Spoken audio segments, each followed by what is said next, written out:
Well, Bush says that we are living in dangerous times and the country needs real leadership, and says all Trump is doing is dividing the country. This is what he does. He's an expert at this. He's phenomenal at garnering attention.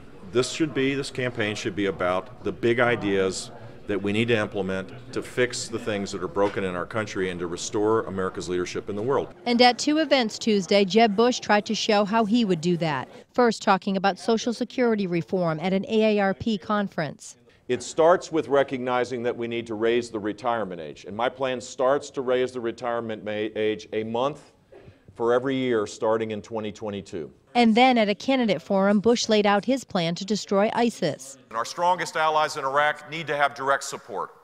It requires, I think, embedding our military inside the Iraqi forces to help them, to train them. Bush was also asked about violence here in the United States, like the recent mass shooting in San Bernardino, California. He says when it comes to homegrown terrorism, it's imperative that we intervene as quickly as possible, and without naming names, criticized Trump's idea to ban all Muslims from entering the U.S. You've got to find the proper balance of believing in American values and being serious and real about keeping us safe.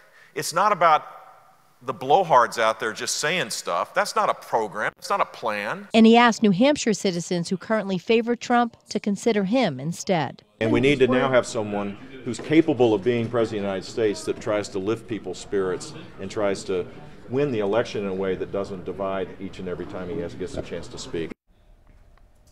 When asked if he would support Trump should he end up being the Republican nominee, Bush simply said Trump will not be the nominee and said a lot will change in the coming months. Reporting live, Heather Hamill, WMUR News 9.